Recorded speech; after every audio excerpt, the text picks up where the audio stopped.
Hello, Internet friend. Today on Value Side, it's this week's economy. Donald Trump at the epicenter of wealth and power. I'm David Ravel. Well, this week's economy. Donald Trump released his public financial disclosure report this week.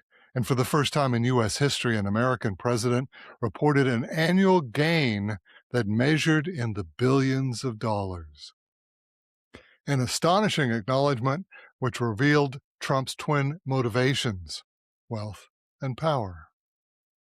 The two driving forces in his life and the career of Donald Trump, businessman, real estate developer, manager, casino operator, reality television star, and now two-time president of the United States. Now, it's easy to see how, at each step along the way, he has combined these two forces, wealth and power, into a comprehensive path to success. From the very beginning of his ascendancy, he has leveraged his wealth to gain power and power to gain wealth. As a new real estate developer in New York, he used an innovative legal approach, power, to transform the old Commodore Hotel into a more modern Grand Hyatt. The specific strategy involved putting little money down as possible, only about $10 million or 10% of the $100 million project. Next, securing a $4 million tax abatement from the city of New York to literally transform the Grand Hyatt over the existing Commodore, thereby transforming the property into a much more profitable hotel. Later, Trump would sell his interest in the project for $149 million. That's $10 million down to $149 million profit.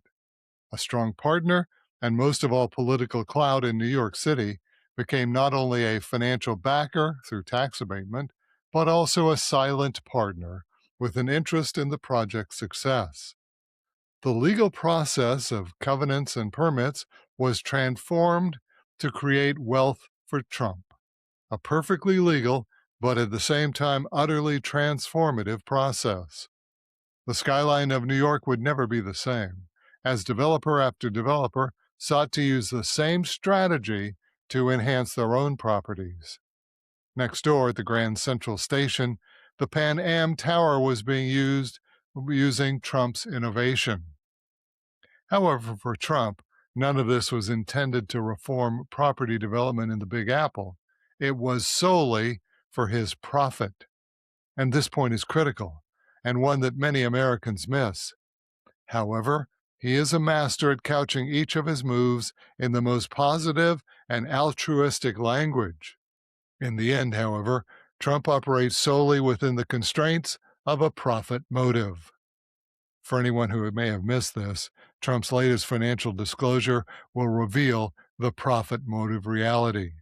How else do you explain a multi-billion-dollar financial gain last year for a U.S. president? And there's nothing subtle about Trump's drive towards personal profit. Once this is understood, Trump's motives become about as subtle as a freight train. Look at his most profitable gambit to date, his move into cryptocurrency. Just 2 months after becoming president for the second time, Trump began advancing his agenda to make the United States, quote, the crypto capital of the world. His first step was in March of 2025, establishing the strategic Bitcoin reserve, followed shortly thereafter by the creation of the U.S. digital asset stockpile. What better way to create a market for the assets you plan to invest in? Further strengthening the crypto space, Trump signed a Genius Act into law in July 2025, and just like that, cryptos became legitimate, regulated, at least partially, by the U.S. government, an asset that Uncle Sam invests in and for which there was now an established demand, a demand to create these reserves and stockpiles. For Trump, the speculator, this was a layup. He had created enough legal framework, the Genius Act, to provide credibility and enough demand, the strategic Bitcoin reserve and the U.S. digital asset stockpile, that cryptos were now bound to surge in price. And what's more, he was on the inside, aware of every twist and turn in the steadily evolving crypto world. It was the dream of a lifetime. And did Trump take advantage? Well, his own company, World Liberty Financial, strategically began in June of 2025, just after the Strategic Bitcoin Reserve and U.S. digital asset stockpile were started, and just before the Genius Act was signed into law. World Liberty Financial generated $1 billion in income for Trump in 2025, and the profits look like they will go on and on and on. Now, I have to admit that I was slow in recognizing the connection between the president's actions on crypto and his profits. But White House spokeswoman Anna Kelly made it clear to me. Speaking before CNBC in defense of the president's financial motives, Kelly first said, quote, "Neither the president nor his family has ever engaged or will ever engage in conflicts of interest," unquote, Anna Kelly. She then went on to describe exactly how it all fit together. Quote, "President Trump proudly made the United States the crypto capital of the world through executive action, supporting legislation like the Genius Act and other common sense policies to drive innovation and economic opportunity for all Americans," said Kelly, unquote. Exactly, that's it, Miss Kelly. President Trump made the United States the crypto capital of the world to drive economic opportunity for all Americans, especially, I might add, the Trumps. President Trump is transforming the financial and regulatory system in America, just as he transformed the real estate rules and regs in New York City 50 years ago. Not for reform, but for personal profit. Epilogue. Now, I'm not suggesting that anything President Trump has done is illegal. A recent Supreme Court decision cleared all that up. Rather, I'm asking whether this is the direction we want the country to go in. One thing we know, Trump will do fine. The question is, how will the rest of us make out?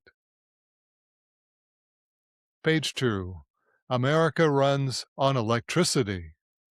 Oh boy, it's hot. For those of us who live in the Mid-Atlantic, it's been 4 days of unrelenting, historic heat. Where I live, we've had 4 consecutive days over 100 degrees Fahrenheit. Absolutely sweltering. But no matter where you live, you probably already knew that this part of the country was baking. After all, the region includes major cities such as Washington, D.C., Baltimore, Chicago, Cincinnati, Pittsburgh, and Philadelphia. And those of us who live here will let you know when it's the news. It's also the section of the country where PJM interconnection distributes our electricity. Now, PJM interconnection does not produce electricity, it just distributes it, kind of like the stock exchange of electric power. And as you've probably guessed, this year has been particularly challenging for PJM, and at the heart of the matter is the new transition to artificial intelligence. It's affecting nearly everyone. Workers are afraid they might lose their jobs, and industry is worried that it won't keep up with the new technology. But PJM is concerned that it won't be able to meet the massive demand for electricity from AI data centers around its territory. It's a more complex problem than you might first imagine.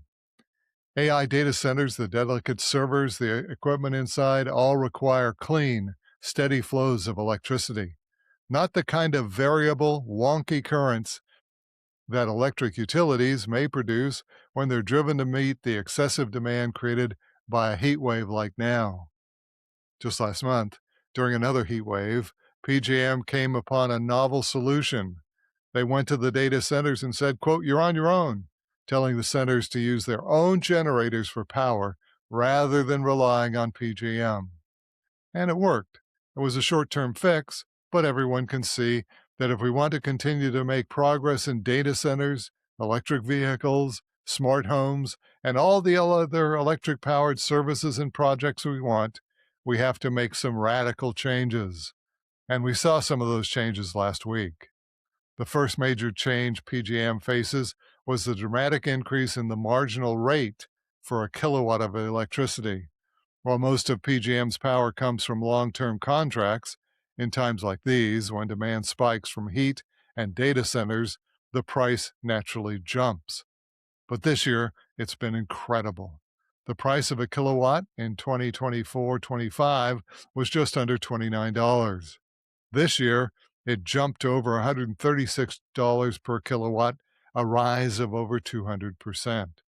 And this cost hike has been just enough to trigger a series of secondary reactions we've seen this last week.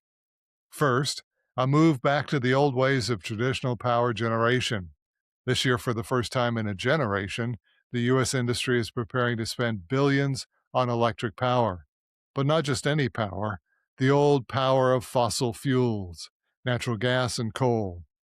You heard that right. Coal. An estimated $50 billion will go into these two forms of electric generation, an amount that will exceed China's demand for carbon-based power. Perhaps the cleanest form of this type of power generation is the natural gas-powered turbine, one of which is just a few miles from me here. I can attest that it is clean and, considering its massive size, relatively quiet and unobtrusive. The price of these new gas generation plants has risen by 300% in just the last few months. The major gas turbine makers are General Electric Vernova, Siemens Energy, and Mitsubishi Power, all expected to receive a dramatic influx of new power orders. Not only that, the U.S. Nuclear Regulatory Agency has also recognized the need to increase energy production. On Wednesday, the Commission reported that most sweeping reforms of its regulatory structure in a generation, when the chairman announced, quote, NRC's regulations have not kept pace with new technologies and our energy needs, Chairman Honey said in a July 1st statement. This proposed rule strips our rigid framework and unnecessary conservation to accelerate the safe deployment of new reactors and expand existing capacity all across America. It's full speed ahead with the nation's new drive towards nuclear-generated electric power. Now, for years, the United States had been a net exporter of energy, producing more than it uses. However, with the introduction of all these new technologies, from consumer electronics to massive data centers, we now stand on the threshold as a major user, that is, importer, of power. It's remarkable how rapidly our country has changed. This week, we saw the combined effect of a heat wave and existing data centers drive electricity to new heights. Currently reflected in elevated costs, we are seeing a concerted effort to increase supply, an increase that will include sources such as coal, gas, and nuclear. Many of us are astonished by how our view of power generation has changed. In just a few short months, we've gone from exclusively promoting renewable energy to now putting our money into more traditional fossil fuel generation. It's remarkable what a few days of heat and humidity will do to our perspective, from the comfort of air conditioning on a hot day to the desire to stay connected. America needs electricity from whatever source is available. And that's today's Value Side. For all of our articles and podcasts, visit valueside.com. I'm David Ravel. ValueSide is independently written and researched. The views expressed are strictly my own.